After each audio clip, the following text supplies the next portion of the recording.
So you know what I was listening to? I guess we'll start here. Welcome to the podcast. Welcome. I think we have a name now. AI podcast. I like it. You can thank Haley for that. It's pretty good. We can get to start whenever. What I was on my when I was on my way here, by the way, I was listening to my playlist on a specific streaming service, and I was listening to Tenacious D. As you should. I feel like they're a band that doesn't get enough credit for how actually like good they are. Like they're a comedy band, you know, so like there's always like the sense of like not taking anything seriously. But they're really good musicians. Like the metal, that's the song I was listening to, the metal. Yeah. That riff is solid. That opening riff is solid. Yeah. Jack Black can sing. Jack Black- Kyle Gass can play guitar. Like I don't think Kyle Gass is the one that actually he might have He plays written guitar- it, but he didn't do the guitar in well, no, that. they have a guitarist. He goes by Antichrist. Of course he does. Why not? But he writes a lot of like tribute. He wrote tribute. And Tribute's a fantastic song. Yeah, very, very good riff too. But I was just thinking, like, and I had my mind thinking, because I was in podcast, like, brainstorming mode. Oh, Yeah. Excuse me. Oh no, it's not coming out. I had to sneeze and then it didn't want to come out. God damn it. I was in like podcast thinking mode. I was like, okay, what do we talk about? And I was just thinking about like all sorts of bands that just like are really good, really, really technical, that are better than a lot of bands that just don't get the recognition they deserve. Like another band I was listening to is Coheed. Do you listen to Coheed at all? I don't really listen to him. I listen to Welcome Home. That's about it because I'm a degenerate. I love Coheed. Coheed is such a good band. They're just like talented musicians. Like it's not even like anything special. It's just kind of like they're just talented musicians who make music. And, Yeah, true. And that's, but I just don't feel like anybody talks about them. You know, like the people who listen to Coheed are the people who listen to Coheed. You know. Yeah. So you told me to choose 5 albums. I'm going to assume you have your 5 albums ready. I do. I feel like there's gonna be some overlap. Maybe. Because most of the albums that I chose, we own. True. Because like I mean, not only were they such an important part of my growing up and stuff like that, but it's just they have a big impact on my life. Say that was mine. Mine wasn't really based off of because you know what I listen to. Yeah. I mean, but a lot of them not even close to that type of genre because it's what I grew up with. Yeah, I It's mean, my influence. I have a bunch of albums that I was like stretching. I was like, I like this album a lot, but I don't know if I would put it in my top 5. An example of that would be like the Carter 3 by Lil Wayne. Yep. That album is a huge part of my childhood, and I love that album. It was, I think, the prime of Lil Wayne's career. But it just couldn't make my top 5 because it's not that influential to me anymore. Like every band in my top 5, I listen to still, like to this day. I just listen to them every So day. do I. So, here, you want to start? Yeah, sure. Yeah. Oh shoot! Let's see here. I feel like we're gonna have some overlap. So my first one is actually my first album that I ever got, and that's the. Matora. Yep. Matora is a very important album. I remember playing it, first time getting it, playing it. My grandparents had one Is of this those. your number 5 or is this number 1?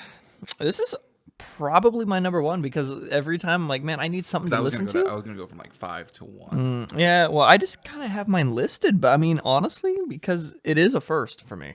It was the first. It's the first album I ever genuinely got, That's fair. and it has such a big impact on me. I mean, Yeah, I guess gotta say, Faint. It was also one of the first single pedal songs I learned on drums. That's fair. I remember the 5 was the hardest one for me. Really? Honestly enough. 5 and 4. But 4 was only hard because I could not bring myself to put the album that I wanted to put there, but I did anyway. My 5 is Phobia.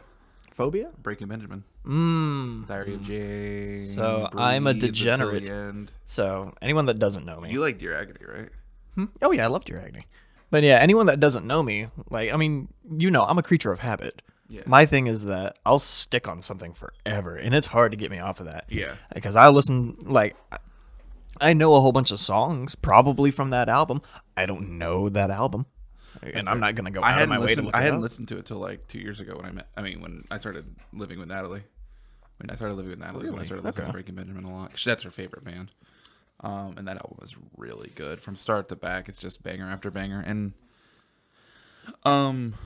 yeah, like what you were saying, like like it's really hard for me to get into an album.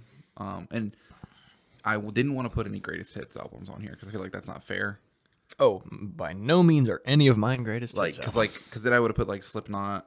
I have None the of greatest hit can I album. be honest with you? Slipknot's my favorite band. None of their albums make my top 5. It's individual songs. Like, well, I like a lot of the albums. Like I like Iowa. I like Iowa. But it just couldn't make my top 5 just because of like I discovered them so late in my life, and they influenced me. I love them. I love Slipknot, but they don't influence me like other albums do. Yeah. So if you say that you're number 5, what's your number 1? Because I kind of cheated and went to my number 1. I don't want to tell you because I think it's funny. Oh, that's fair. Well, I mean, here, I'll skip to my number 5. I mean, easily my number 5, it's still in my top. It's Mindless Self-Indulgence. I know who that is. It's the band Mindless Self-Indulgence. Their album is called If. Yeah, It's a kind of like I know what you're talking about. You and Natalie describe it, gushed about it. Yeah. When you guys found out you guys listened to it. And I knew one of their songs, but I just couldn't. I just hadn't listened to the band. I'd be hard pressed to say I didn't like any of the songs on there. I love all those songs on that Yeah. fucking album. Well, an album is like some albums like tell stories and like the album experience that you don't get from just listening to a song.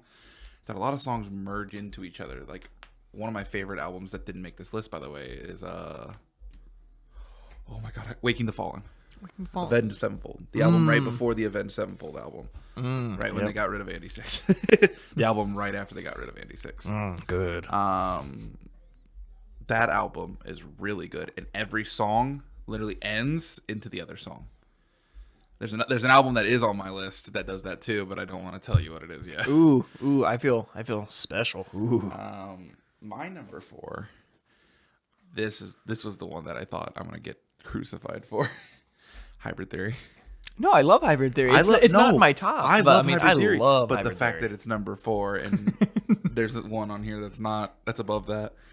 Hybrid Theory it's an amazing album. It's so good. The only reason it's at number 4 and not higher is because I didn't listen to the full album until I was 21, 22. What? You didn't listen to it until I got it? I listened to all of these songs on there. But you didn't listen to them in sequential order. Pretty much. Like there was like 4 or 5 songs that I had never like listened to before. But like some of my favorite Linkin Park songs are on that album. I mean, Paper Cut. Oh god. One Step Closer. One Step. I can't think of the song. I know exactly. It's track 10. I can't remember the song though. By Myself? No, that's 11. That's 11. It's from the top to the bottom, bottom to the top. Like that song. Motherfucker, now I can't remember. Yeah, I can't remember the name of that song either. Oh my god. I just know it's track 10. God. Oh, Why well. do you do this to me? Oh well. But Hybrid Theory, like I just started like getting into it, and it meant so much for me. Like now, because like everybody talks about how Hybrid Theory is the most like that was the album they grew up with as a kid. Yeah. I know everyone I work with. That's exactly what it is. Experiencing it, and I'm like, I could see what you meant. Because it also another thing. It kind of there are some songs on there that didn't age well. There's some songs that are super new metal-y and have that like B-side Korn feel to where they feel like they're just kind of but there's some really good I didn't talk about Phobia as much as I probably should have, but I'm gonna go into Hybrid Theory. Hybrid Theory, like it's not a perfect album. It's great and it's so influential and it's probably one of the most impactful new wave metal / rock hip hop thing that has existed. Like this is every single performer that mixes these styles favorite album, but I just have one on here that means more to me. Oh, and what is that? You know what it is. I feel like I do, but I can't remember the name will of it get right there. now. Yep, okay. What's your 4? My 4? Probably, and you may hurt me for this, you personally, Crucifix. I like Crucifix. Demon Hunter's Crucifix album. That is top tier. I love that fucking album. See, I'm more of a True Defiance kind of guy, but that's because that's the one we grew up with. Like that's the one me and you. Wait, was that? Did I just get the? I think you're mixing up. Yeah, the probably. one that you had was True Defiance. Yes, then it was True Defiance. I thought it was the Crucifix album. I'm an idiot. Got it. True Defiance is such an important album. I love that album so much. On that subject, though, with the Crucifix, that's probably one of my favorite songs on that album. The starting track, It's a really good one. that one, or Someone to Hate. That one's really good too. That's really good. That song that is just like banger after banger after banger. Like you got what's 5? Not Somebody to Hate. What is the song right before it? Let's see. Tomorrow Never Comes. Yes. Then it's Somebody I Hate. Then it's Means to an End. Resistance. Resistance is I love fantastic. Dead Flowers. I think album the bonus track on there was True Defiance. No, that was I think that was somewhere like 7 or 8. Or was that Like a Stone? It was I Am a Stone. Yeah. That one is the bonus track. It's I Am like a track Stone 13. is It's such a good song. fantastic. That if you like honestly, most of these albums that we're gonna list, maybe not Richard's because Richard has a little bit more obscure startup. Hell yeah. He started you started in rock metal music way before I did. My mom I grew up in a started hip. me. Yeah, sorry. Yeah, sorry. No, my mom started me. My mom ruined me. My mom was like, "Hey, Richard, you wanna listen to some fucking music? Here's this," and then she just don't know how, but full cock on the table. I mean, it was just Down with the Sickness, Korn. She started me on Mudvayne. I mean, See, it was nuts. I didn't experience that till I was like 12. Really? Because I grew up in a hip hop family. My dad listens to rock, like more like Pearl Jam, Stone Temple Pilots. But I didn't experience and honest enough, this is a perfect segue into my number 3. Oh, is it Pearl Jam? The first metal album that I had that I really, really liked and got me into heavy metal, was the Avenged Sevenfold album.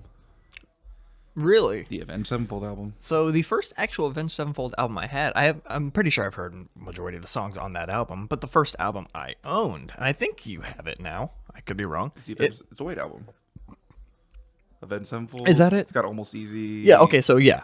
Yeah, that's the Avenged Sevenfold. Okay. Yeah. The first Avenged Sevenfold album that I ever actually owned though was Sound of the Seven Trumpets. That's their first. That was the very, very first album Yeah. I ever got from Avenged Sevenfold. It's a good one. It is pretty good. It's sadly enough, it's my least favorite up until their new stuff, which I haven't listened to enough.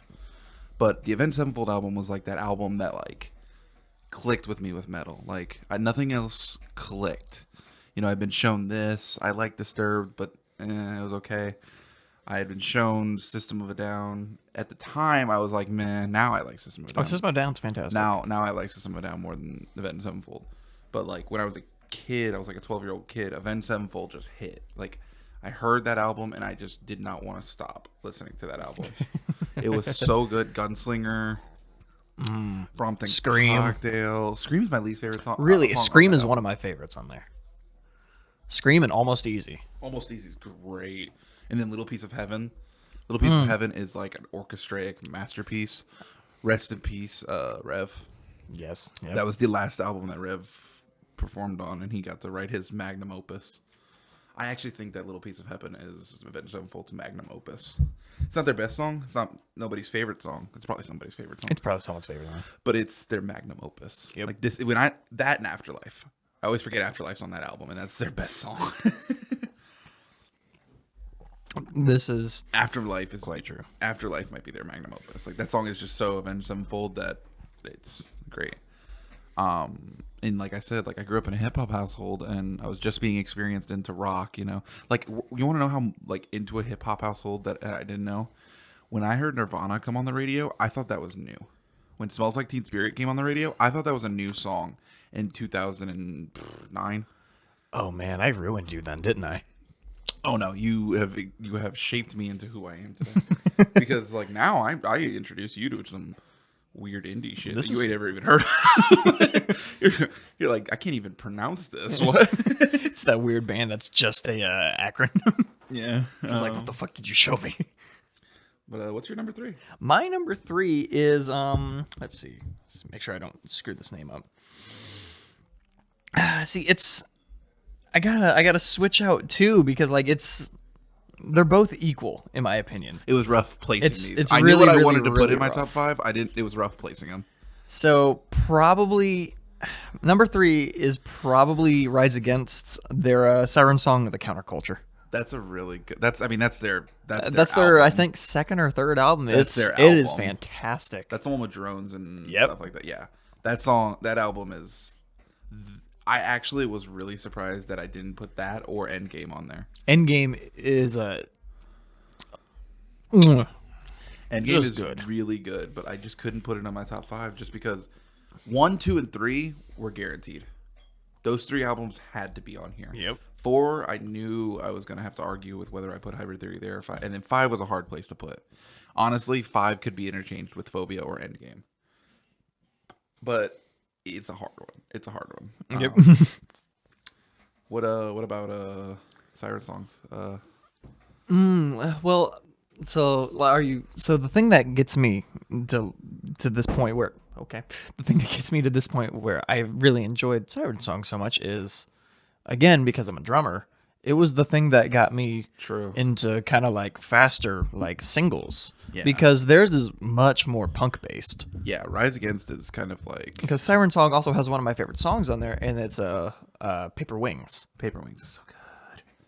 Rise Against is a really good, just like core band. Like they do a lot of things with their instrumentals, like their drums. They experiment. They don't just do like a style. Like No, their bassist also. I mean, he's not just like 1 1 3 3 1 3 5 5 3 4 4. No, it is all over the place. yeah. I mean, I'm a big fan of that album.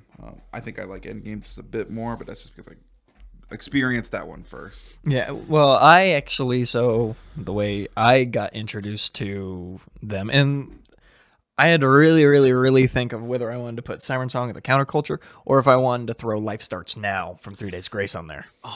Dude, I had such a hard time not putting 3 Days Grace on this. I wanted to do Life Starts Now. I wanted to do 1X. 1X is so good. Well, I still think that I just couldn't. Like, I was just like number 5, honestly, is my loosest spot. Number 5 could just be flicked off and I'd be fine. replacing it with like any of the other albums we've talked about. Yeah. But everything else is too solid for me. Maybe Hybrid Theory could be moved out, but 3, 2, and 1 are just too important. I have some honorable mentions though that I wanted to mention. I'm gonna get to my 2 first, then I'll do it before Yeah. my 1. What is your 2? Matora.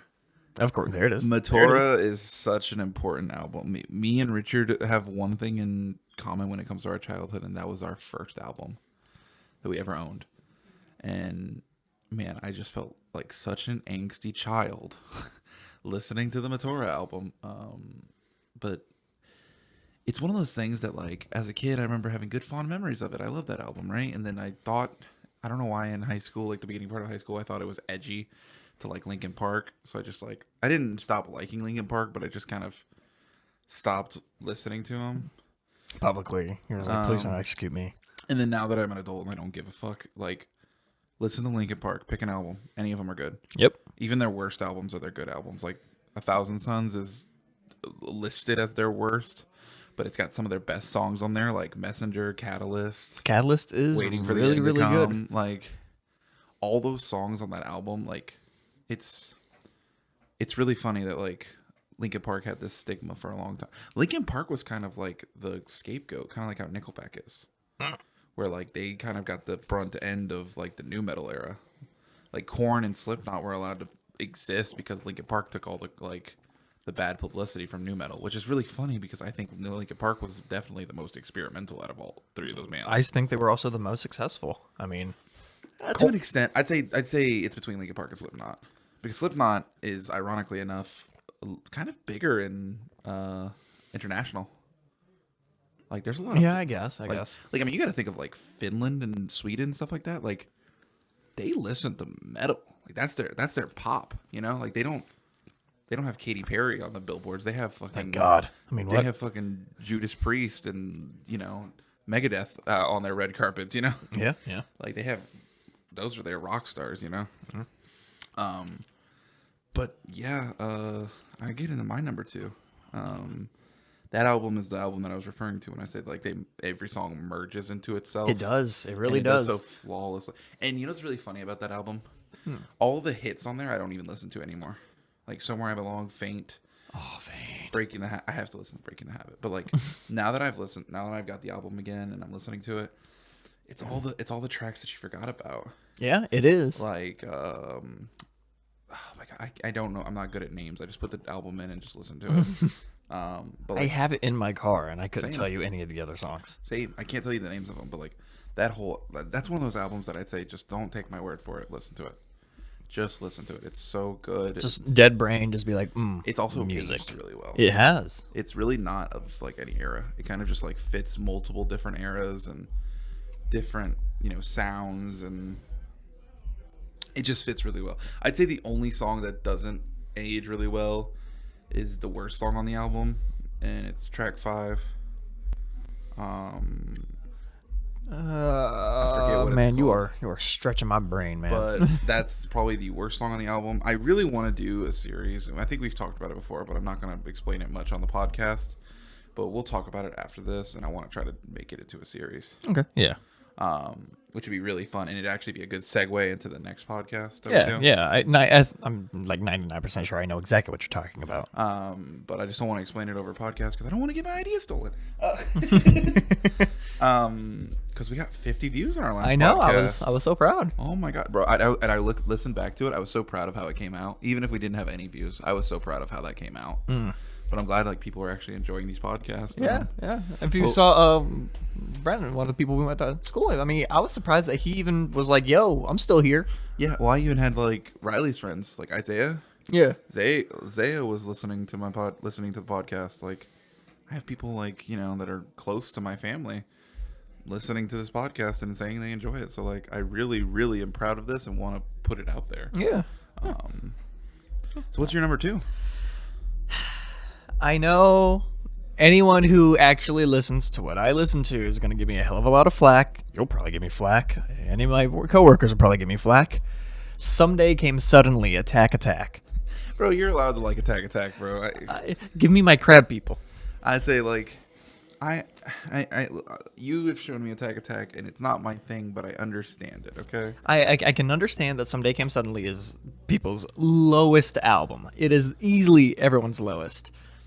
Their Attack album, though, that one slaps. That one and The Revolution, those slap. But for me, Someday Came Suddenly is my top because it is what got me started into screaming. Yeah, I can see that. Yeah, I mean that's my number 1. Is literally the reason I want to make music now. Which I'm going to let you talk about Attack some more because we're getting close. I mean, we know what your number 1 is, so I want you to talk about. Yeah, true. Yeah. We want to talk about your number 2 a lot. Yeah, I mean, Someday Comes Suddenly, I mean, just hearing, God forbid, I'm never going to remember his name now. He's the lead singer of Mice and Men now. Yeah. And, of course, they also their pianist, names are going to escape me for a while until, things come back. He was their lead singer for the longest time. After their singer left, he took over and he was like, "I'm going to do all this now." Yeah. He was the reason I got into screaming, because the first song I actually ever heard from Attack was Dr. Shivaru Part 3. Yeah. Don't know what happened to the other parts, but Part 3's there. Yeah, pretty much. Yeah, I could see that, man. Like, my number 1, I didn't have an answer. It's just blank. There's no album. If I had to give it one, I'll give the answer. My number 1 is 10,000 Days by Tool. That's the Vicarious album. Jambi writing 2. Macaroni Alimony got it. Like, but I really wanted to just give it to Tool. All the Tool albums. Like, I love them Just all. Tool in general. Enema, They get it. Undertow, Salival, Vernaculum. They're all so good. But 10,000 Days really... One, do you know about where the name 10,000 Days comes from? I do not. I forget exactly what disease it was, but it's about James Maynard Keenan's mother suffering from a disease for that many days, and then eventually passing away, I believe, and on the 10,000th day. And he wrote this song, or he wrote this album in honor of her, and every single song on this album is one of my favorite songs of all time. Like, I was talking to Brandon, our Brandon. Like, Yeah. And I was talking to him about this album because it's his favorite. It was the album we were talking about the most. And man, like, when we were talking about it, every time that, like, he was, like, we were trying to figure out what our favorite song from that album was.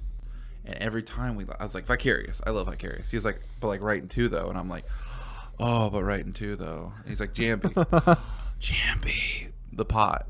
Not the Pot. Like, oh my God. Like, that album is just, like, I don't know how to explain to you of how much that album influences not only my music taste, my perception on what an album should be, but most importantly, my singing like process. Yeah. Like, yeah. I've tried to model my voice after many singers before, and in that album, James Maynard Keenan shows you that he doesn't have a voice. He's a musician. His voice concaves into what he wants this song to be. Because if you listen to The Pot and then you listen to Vicarious simultaneously, they're not the same singer. Nope. It doesn't sound the same at all. And he was going for that. That was his intention. But man, that album just it's so important to me. It's ironically enough the only album on my list that I don't own. Well, I also don't own a lot of my albums. I mean, to be fair, I listen to it on YouTube and I just listen to it on the track. But I like owning albums. So you say that Tool is what you kind of try to model your voice around, right? I would say I model my philosophy of my voice. Okay. Like, that you don't have, like, I'm not trying to rag on anybody's favorite band, but there's a lot of singers whose voices are very recognizable and the same through every song. So, funny story on that. For the first time in a long time, I listened to Static X. I think the song was The One or something like that. Yeah, The only yeah. one. Holy shit, he sounds just like the lead singer of Korn. Yeah. I was like, okay, well, this is definitely 2004 to 2006. This is just WWE music. Yeah. Saliva. Yep. Saliva, Airborne. Yep. Airborne's another band that I just think of WWE music. I mean, if you just want to go on WWE music, I mean, that's Oh. Saliva, Korn, Static X, Power Man 3000. It's really funny too because like WWE music was how I first started listening to rock. Oh my god. I'm not joking. Because I grew up with the WWE games, I see. and on one of the games, Riot's on there. Riot? Really? Grace. And Survive by Rise Against. Not Savior, but Survive. Survive, yeah. That song's the most under talked about song ever. I know. Like, Savior always gets brought up, but I think Survive is just... I think if you were to ask literally any Rise Against fan their top song, I guarantee you first words out of their mouth is going to be Savior.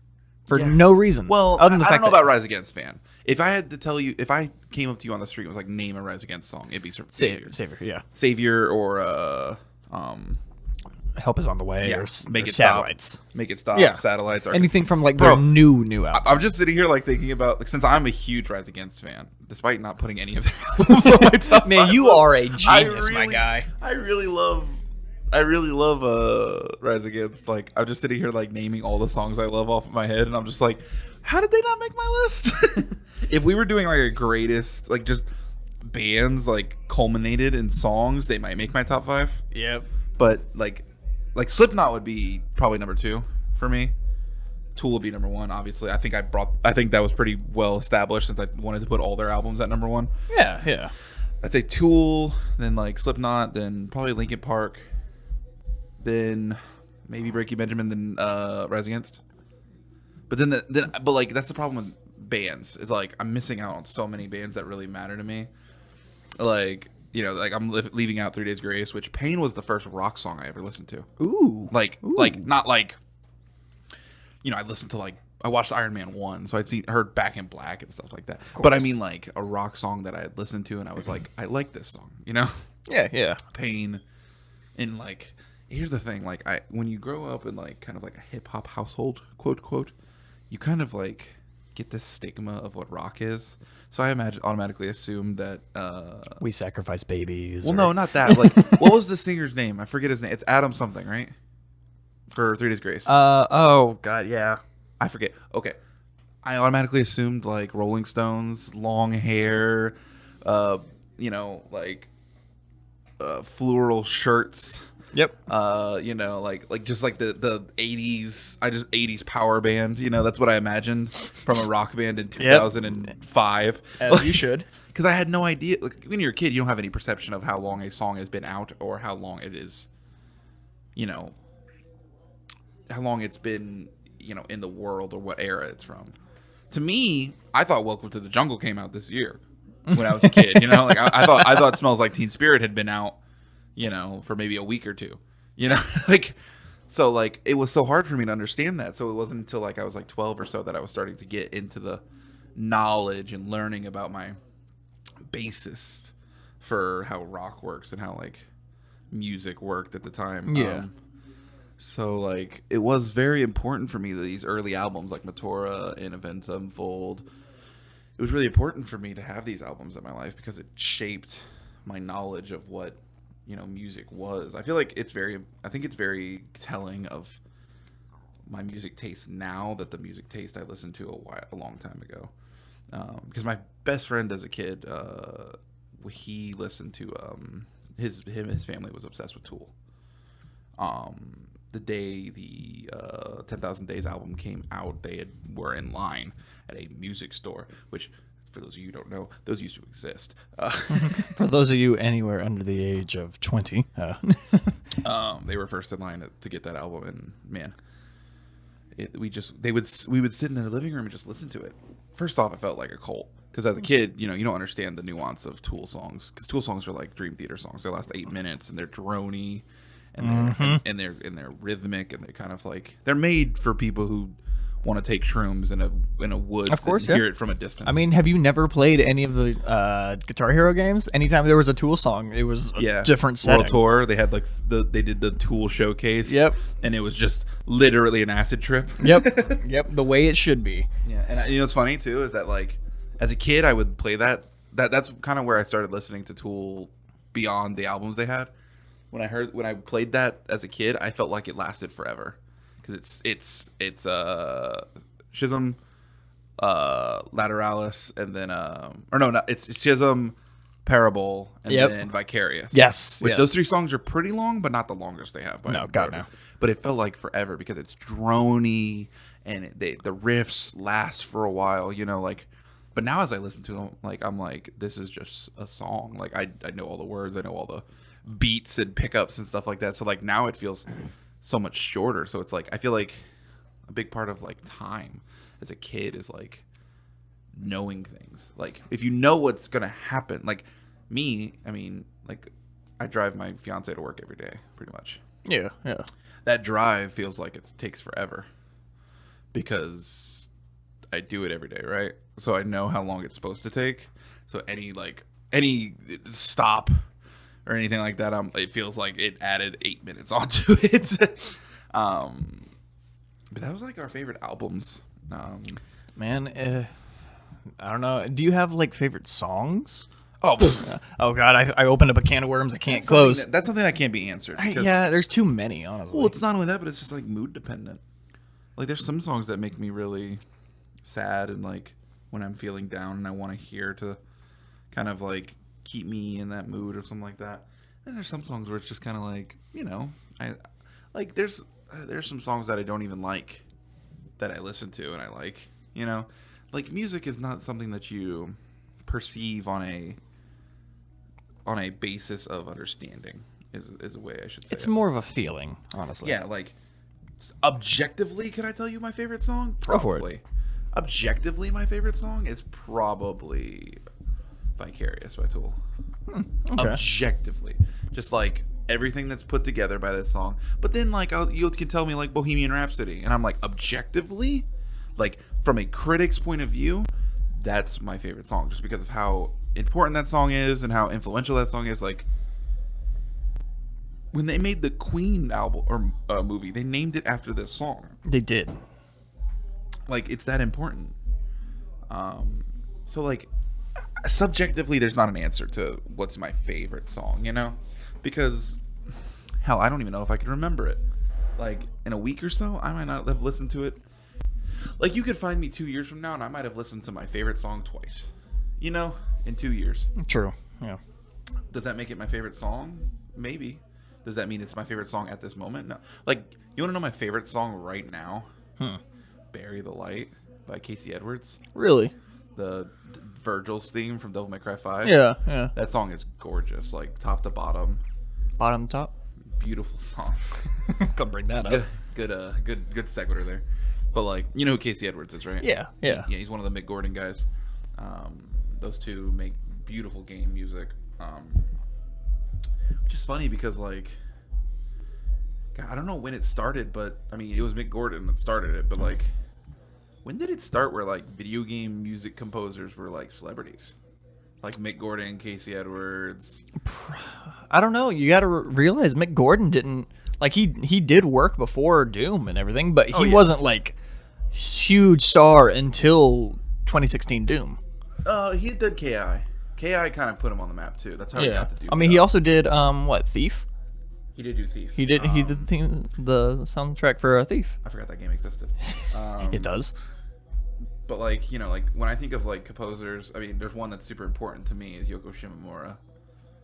We talked about it earlier about like Kingdom Hearts. Oh yeah. Final Fantasy VII.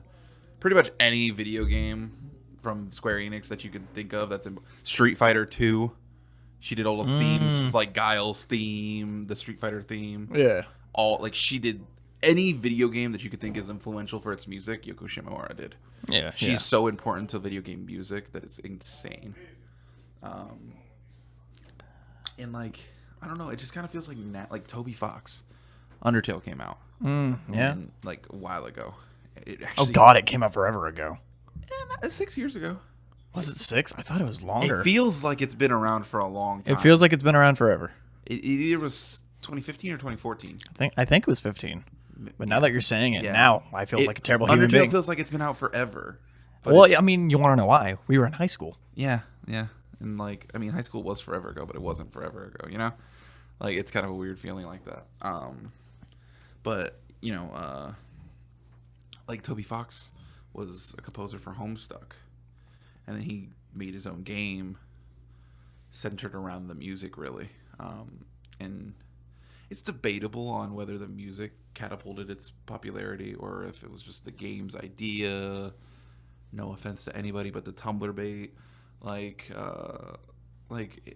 it's debatable on how it got popular. But nevertheless, it's popular enough to exist in Smash, which is God. like a culmination of everything video game. So basically, my thought process is when do you think because music has always mattered, I think. When do you think it started having an emphasis on video games? On emphasis on video games?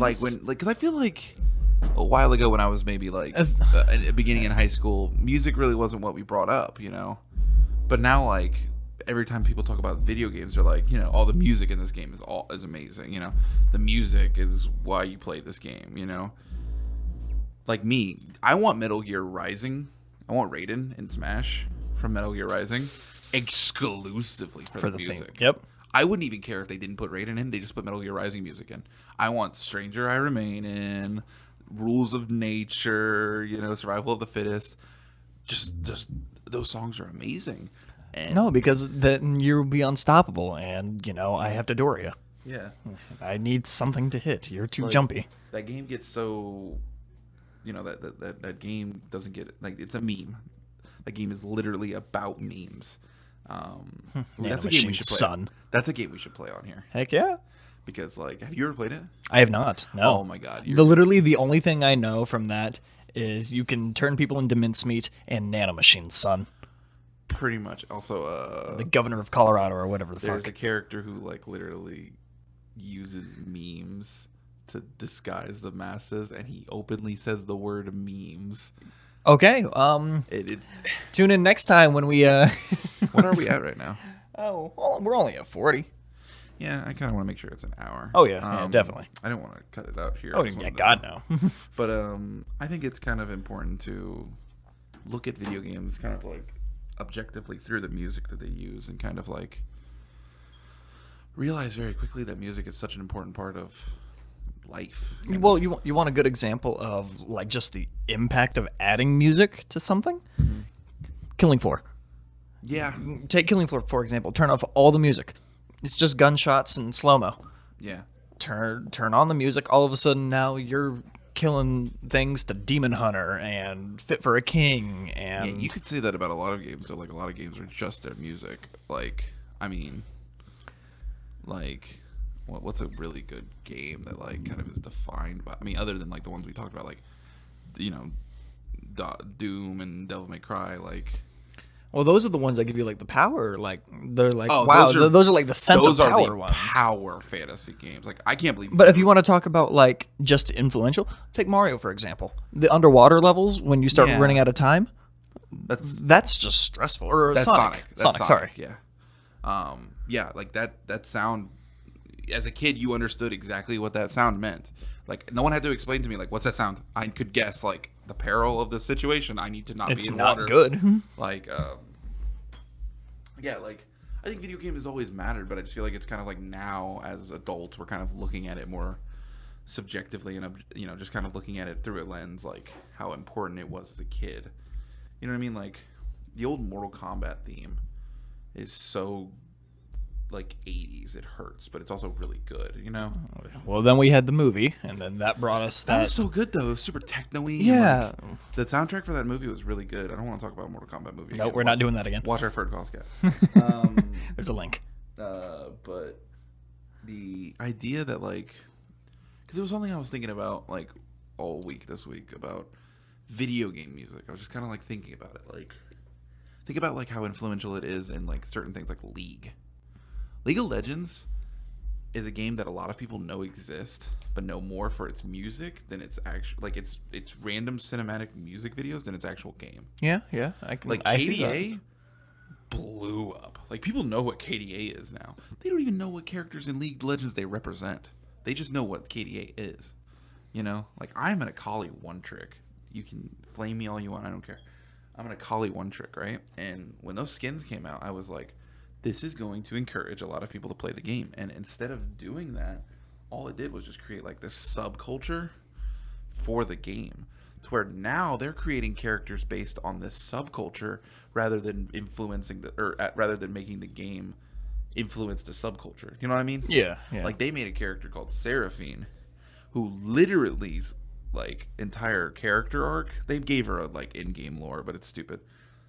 Is just being a KDA member, being the newest KDA member, right? It's super dumb and it's super inspiring. So I think it's kind of one of those monkey's paw things where your music, because when KDA came out, it was so influential and they were on a hot streak, bro. They released KDA, then Rise. I don't know if you've heard Rise. I have. You. What's the dude on there that you like? So funny enough, I never actually listened to them, but it's The World Alive. Yeah, The World Alive. That's the one. I remember you were telling me about him. Oh, I was gonna say put it over there. All right. Yeah, The World Alive is on that, and then they did True Damage, Giants, which is just kind of like a collab of people again just doing music and really caring about what the game is. And then it feels like they after that they had set that bar so high that they could never reach that again, you know. So then they released Phoenix, which was a world song. Yeah. Which wasn't that good. It was fine. I think it gets way more flack than it should, but it's also like not as good as Rise. And then they released their new song. I forget what it's called, but it is so they're trying to be what they used to be. Like they're trying to be that era of like KDA, Rise. It comes off so foreign. Like it comes off so like they're trying, you know, and it doesn't hit like it Rise did, you know. Yeah. I feel like that's kind of like this weird counterculture where it's like music matters in video games, but you can also kind of like almost come off disingenuine with music. Like, you know, it's a really, really good example of good music that's like not really trying to be anything, but it's really important to the game and really matters. It's the Overwatch theme. The Overwatch theme Yep. matters a lot because like it's not something that ever happens in like it's nothing that really happens in game. No, it's you start up. That's it. And then during the play of the game, Yep. they play that too. Or Smash, like when you start it and everything. Yeah. Yeah, I mean those are also good examples. Another one, kind of off that beaten track. Excuse me, for how influential just the song in correlation with the scene. Gears 2, 3, the scene where not Dom but the other guy drives the truck while Mad World's playing. That's 3. That's 3? Dom. Is it Dom? Yes. I'm pretty sure. I've never played Trucks of War, so. Trucks of War. Truck men of guys of war. Football player. Football. Sports ball. It's one of those series that I remember. I played the first one, and I remember being that was before putting a date on my life. I didn't have a memory card or hard drive for my Xbox 360. Oh God, those needed those. So I would play. I had Halo 3, Gears of War, and I think those were the 2 games I owned. And I would just load into the campaign, play as far as I could, be told to go to bed, start over again. Yep. So like, I don't think it wasn't until I was like an adult that I beat Gears of War 1. And it was really funny too because I remember like feeling super because I remember the first time I played the game I turned the Xbox off when the Berserker scene happened when you go into the museum and the Berserker shows up. I turned the game off when the first time that happened because I was like a 10-year-old kid, man. Like I'll turn that was scary. Speaking of video games that like scared me as a kid, what do you think is the first video game that you genuinely felt scared of? Peter Jackson's King Kong. I made it halfway through the game, and there is a scene where you have to go through a cave. You played the PS2 version, right? I had it for the original Xbox. I had it for the Game Boy. For the Advanced. Yeah. The 2D version? Yeah. Oh God. It was more of like kind of like a clue finding adventure game. Yeah. Rather than it was actually like a video game. The first game that scared me was Castlevania 64. Castlevania 64, I don't know why. It was just kind of like an ambiance thing. Where like the world around it scared me more. Also, I didn't know where I was going or what I was doing. Because, 64 games, they're just like, here.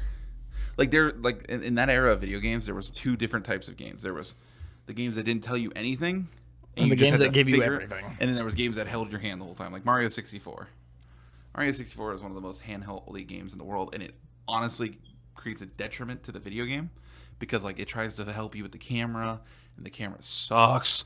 Stop trying to mess with my camera. Let me control the camera. Well, don't worry. Then Sunshine came out, and then you were just like, "Oh my God, stop!" Sunshine's great. Sunshine fixes everything about Mario 64 that you hated. Yep. And then tries a little bit too hard in some places, in my opinion. That's fair. I mean, it's an opinion. But like, and then like back to what we were talking about, music. Like, Sunshine music is so important, like so influential. Souls. Souls games. Oh, The impact that the music tells stories with each boss. yeah, like when we talked about this 100. I bring it up every time we talk about Souls music, but Sif's theme gets me every time because especially since you don't know what the story is until after you beat him. You don't know what he is and what he represents. So like you see this dog and it's just a dog. He's just a big dog. He's not really like mongrelly. He's not like torn apart like most disgusting like Souls monsters. He doesn't have like magic to him. Yeah. He's just a dog with a sword.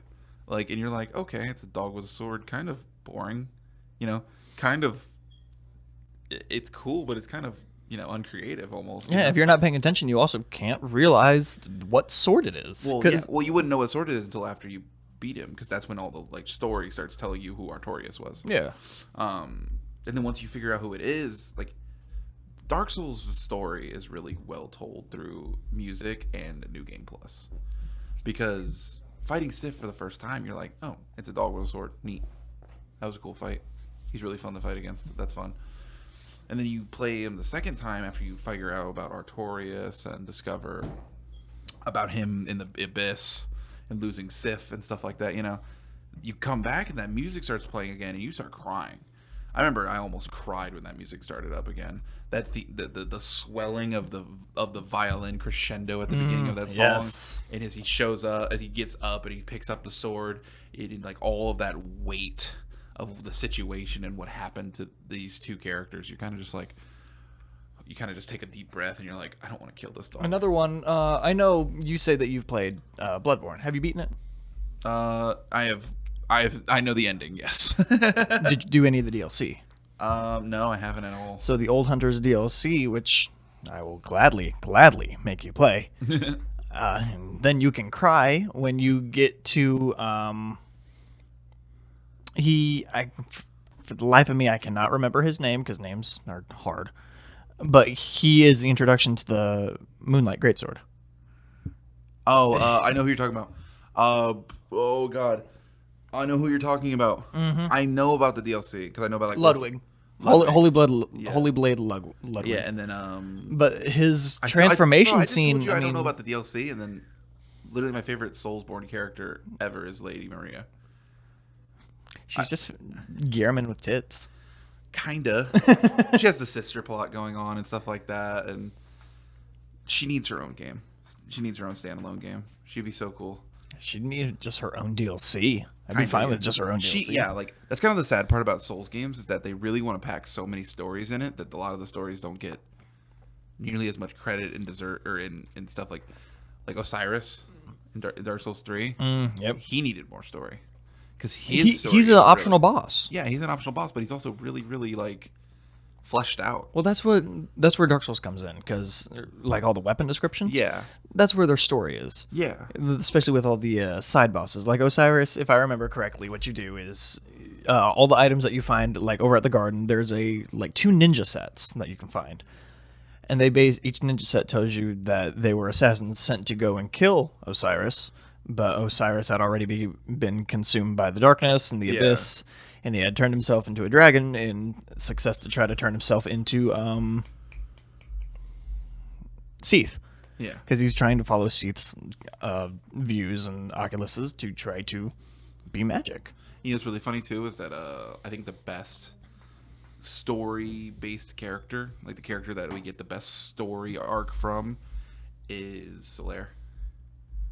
The way they tell Solaire's story is so good. You just meet this happy little knight in some really doofy looking clothes, and he is so nice to you in this hellscape. And every time you see him, he's a little bit more angry at you. He's a little bit more pissed, and he's a little bit more crazy until you finally fight him, and then you think you kill him, and you're like, oh. And you know about the theory / pretty much proven fact about him being the worm in Dark Souls 3? I have not. No. So you know the scene where you're in the dark parts of the catacombs and there's the worm. Yeah, and the guy's shooting bows and you have to use the bow guy to kill the worm. Yeah. The worm. There is a theory about Solaire being that worm, that his soul inhabited the abyss into this form. I forget all the evidence. I have not read the theory in a long time, but it's pretty much, and like Miyazaki was brought up to the theory, and he kind of just smiled, because a magician never reveals his secrets, but like because how Abyss works, you don't die in the Abyss. You just get turned into something way Turned worse. into something way worse. Ironically enough, the Souls Abyss is a lot like Maiden Abyss. Oh my god. Like, are they the same universe? But yeah, man, like, we might have to just go back and restart a Souls playthrough. I mean, we got a PS3, a because I looked PS2, back an at Xbox. I looked back at where I was, and I was like, I didn't get nowhere. In 2 episodes, I was like, we barely got past the high wall of Lothric. Man, we gotta. Did we beat Vort? I don't even remember. We didn't beat Vort, did we? No, because episode 3, I know I was editing it, and we'll just have to restart. We'll have to abandon Popey, because he's abandoned. But we'll have to. I remember the episode 3 was going to be just probably about a 10-minute compilation over Benny Hill music of you going through and dying. Yeah, because I suck at that game. I love Souls. I just suck at them. Like, I'm really good at timing. My problem with that game comes from patience. I just lose it and just like want to kill them. And I know that's the worst possible thing to do, but I do it anyway. But yeah, we'll have to start that. I kind of want to start Heavy Rain over again because half of our episodes are clouded by loud ass rain sound effects. Yep. Because we didn't know how to mix audio yet. No. Which is weird because. Or we could just skip straight to Detroit. Or we could just skip straight to Detroit Become Human. Detroit Become Sean. Because I've played Heavy Rain. I haven't played Detroit Become Human. I have not even seen anybody. I mean, I've seen people play the first half of that game. I own it with I think it was like the deluxe edition. So I wouldn't. We could probably just go to Detroit Become Human, and it'd probably be a lot easier to mix because the rain and Heavy Rain, ironically enough, is loud Heavy. as fuck. It's very heavy. But yeah, honestly, like we need to start. We'll start doing gaming stuff again. We kind of need to get like our stuff over here. We're still like, I mean, you could just bring your PS4 over. Yeah. Whatever, and I need to bring like my collectibles and stuff. Like you're working right now, so we're kind of at the liberty of your schedule at the moment. So once we get back into the groove of working back in the studio, we'll start pumping out more stuff. We want to make this podcast at least the most consistent thing we do. Yes, yeah. All of our mentions again, when we were talking about linking our stuff, still apply to the same. Yeah, and I'll link probably all the albums down below. That'd be a good idea. Yeah, that way anyone that actually wants to go and listen to what we're talking about can gladly go do that. Yeah. Just culture yourselves. Find your favorite albums. And also, leave in the comment section your favorite albums. I feel like that'd be really fun. I'd love to see, how other people's ideas contrast, But other than that, I don't know. You got anything else? No, I don't think I actually do. In the next podcast, I kind of want to cover, because every time we go back to music or to video games, so I think next podcast we're going to talk about video games. Like a preferred video game, just like a top or something. We might do another top video. We might do top 5 video games or something like that, or maybe top 5 video games. Number 3 is going to make you want to stab your dad. Yeah, probably, and eat your dog. But if you don't have anything else, I think we can call it there. All right. Bye, friends. See you.